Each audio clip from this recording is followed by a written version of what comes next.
Assalamualaikum Nahmaduhu wa nusalli ala rasulillah amma ba'd। এখন আমরা যে আলোচনা যাচ্ছি যে বিষয়ে আমাকে প্রশ্ন করা হয়েছে সেই বিষয়টা হচ্ছে আল্লাহ রাব্বুল আলামিন 7টি জাহান্নাম তৈরি করেছেন। 7টি জাহান্নাম,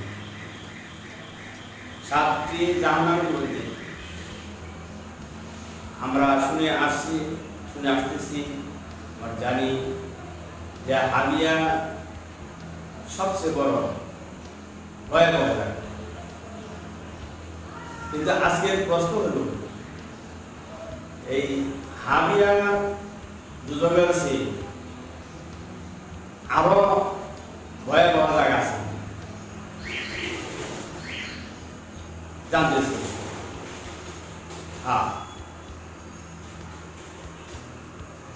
আবু হুরায়রা রাদিয়াল্লাহু আনহু থেকে বর্ণিত হাদিসটি তিরমিজি শরীফে আসছে। আবু হুরায়রা থেকে বর্ণিত যে আল্লাহর নবী সাল্লাল্লাহু আলাইহি ওয়াসাল্লাম সাহাবাদের বললেন, সাহাবারা শুনো, তোমরা জুবুল হুদন থেকে পানা চাও, তোমরা জুবুল হুদন থেকে পানা চাও। তখন সাহাবারা ইরশাদ করলেন, ইয়া রাসূলুল্লাহ সাল্লাল্লাহু আলাইহি ওয়াসাল্লাম, জুবুল হুদন কি?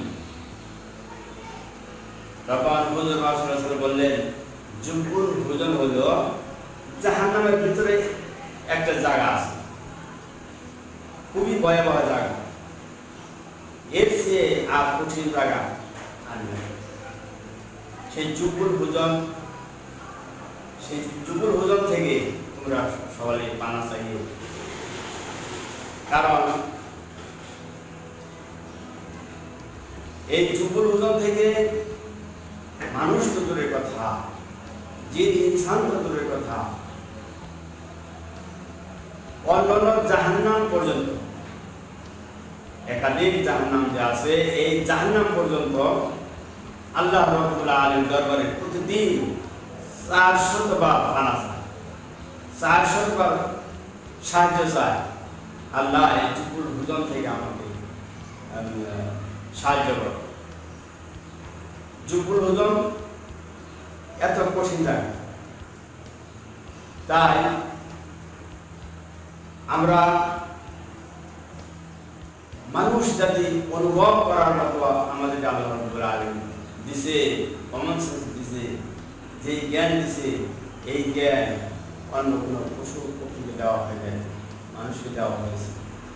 আর যারা এই জুবুল হুদনে যাবে তারা কত বড় পাপিষ্ঠ। আমরা পৃথিবীতে দুনিয়াতে যা দেখি, যে কাজ মানুষের দ্বারা সম্ভব না, কষ্টের অন্যায় কাজগুলো করে, আমাদের দিমাগে ধরে না, ব্রেনে ধরে না, এই কাজ মানুষ কিভাবে করে।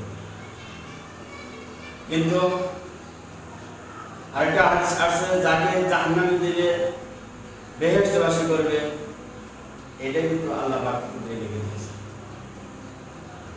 ওই বিষয়ে সাহাবায়ে আজমাইন প্রশ্ন করলেন, ইয়া রাসূলুল্লাহ সাল্লাল্লাহু আলাইহি ওয়াসাল্লাম, তাহলে আমরা জাহান্নামে যাব আর জান্নাতে যাব আমাদের কপালে লিখে দিয়েছি, তা আমরা কেন ইবাদত করব? তখন রাসূল বলেছেন, না, তোমরা আল্লাহ পাকে করে যাও, ইবাদত করে যাও। আল্লাহ রাব্বুল আলামিন আল্লাহু আ'লাম, আল্লাহ ভালো জানেন। আল্লাহ কাকে জান্নাতে দিবে, জাহান্নামে দিবে, সেটা আল্লাহ পাক ভালো জানেন। তাই আমরা নিজে অবশ্যই আল্লাহ রহমতের মোতওয়াজ্জা হয়ে থাকতে হবে এবং জাহান্নাম, জান্নাত, বেহেশত, দুজক আল্লাহ রাব্বুল আলামিনকে আমরা গায়েবের যত প্রকার আছে সব বিশ্বাস করব। আর যারা ডিউটি করবে, যারা আল্লাহ ইবাদতবন্দি করবে, আল্লাহ রাব্বুল আলামিন অবশ্যই এই জুবুল হুদন ভাবিয়া যত প্রকারের আমরা কঠিন থেকে কঠিনতর আজব কথা শুনি, জাহান্নাম না দেখে আমরা বিশ্বাস করি সেই জাহান্নাম থেকে, চুকুর ভোজন থেকে, ভাবিয়া জগৎ থেকে, অন্য অন্য জাহান্নাম থেকে আল্লাহ রাব্বুল আলামিন আমাদের সবাই সাহায্য করুন, বানা দিন। আল্লাহ রাব্বুল আলামিন হাসিমাত যেন আল্লাহ রহমতের ছেলে আল্লাহ রাব্বুল আলামিন একটা ধরিয়া করি আল্লাহ পাক আমাদের মাফ করে দেন। ইনশাআল্লাহ আজকের আলোচনা এখানে শেষ, আবার দেখা হবে। খুদা হাফেজ।